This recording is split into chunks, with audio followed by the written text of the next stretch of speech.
for Dr. Zorba Paster at 270-9933. And Zorba joins us from his clinic in Oregon. Hi, Zorba. Hi, Zorba. Hi, nice to see you guys. Everything's blooming all of a sudden.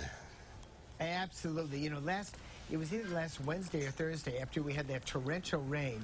I went outside and I said, my goodness, look at all the green. And then I looked at my car and I said, my goodness, look at all this pollen, because I'm also a pollen former.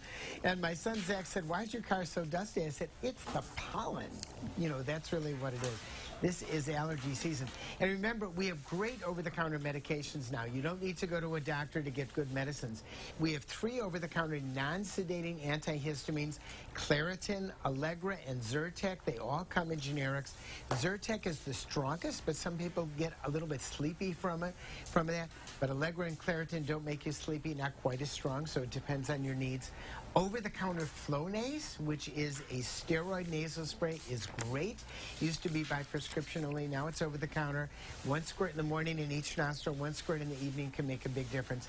And if you're really suffering, Benadryl generic at bedtime, 25 to 50 milligrams. Benadryl side effect is sleepiness. In fact, that's what they use in over-the-counter sleeping pills. So at nighttime, it's really strong. It really works well. And frankly, 95% of the people can get their allergies under control with just these medicines. Yeah. And they don't need a copay. They just need to go to the pharmacy and buy the generic. No need to suffer. I take a Zyrtec every day, all year long.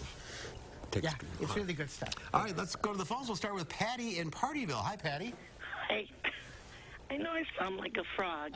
I've been fighting a sinus infection since February. Oh, no. Sure. I've tried everything you've mentioned. I've tried, the doctor gave me, I've gone to urgent care, gone to my doctor twice. I've gone to her PA once.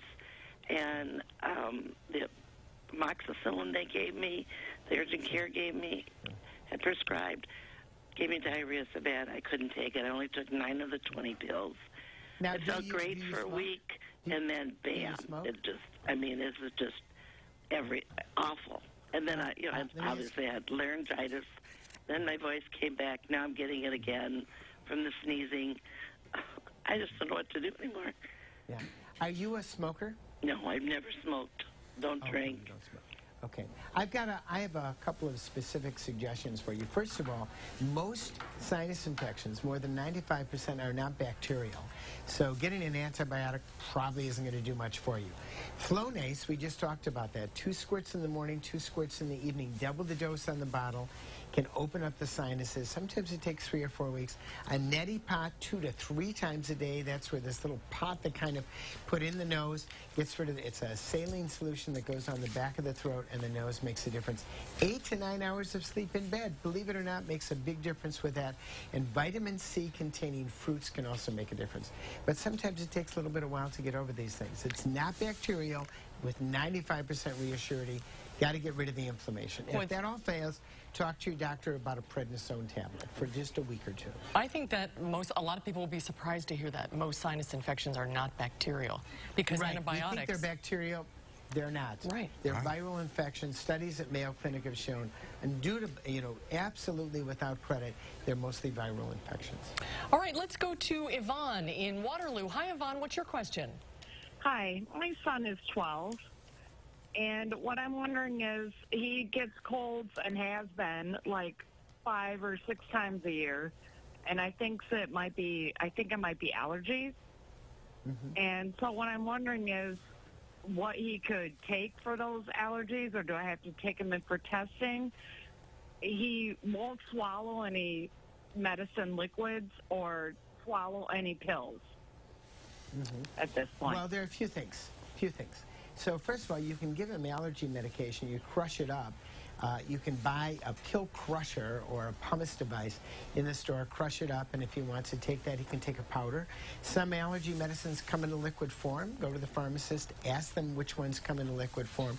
Claritin is a good example of a pill that comes in a dissolvable pill. You put it underneath your tongue and it just dissolves. You don't have to swallow anything. If he'll do a nasal spray, again, the steroid nasal sprays really, really work well. The other issue is often teenagers get a lot of colds, And sometimes the most important thing is good breakfast in the morning, 9 hours of bed at night. That is, when they burn the candle at both ends, they get sick. So you've got to look at his sleep habits and his eating habits in the morning. That can make a difference too. Just how important sleep is. I think reiterating that. Absolutely. Right, for sure. All right, let's go to Edith in Orangeville, Illinois. Edith, go ahead. Edith, you there? Yes, I'm here. Go ahead. What's your question? My question is, I'm 80 years old, and I have bone on my right knee, and I'm wondering if it's safe for someone my age to have surgery. Well, it all depends on what you're having the surgery for. But the answer is, if you're an 80-year-old healthy person who needs surgery, you can do quite well. If you have a disability or a problem, that can be a different issue. So it's where you and your doctor need to have a good connection to determine what's right for you. All right. We are out of time. Thank you, everyone, for calling in. Zorba, thank you for your time. Thanks, Zorba. Great to see you. My pleasure. We'll be right back.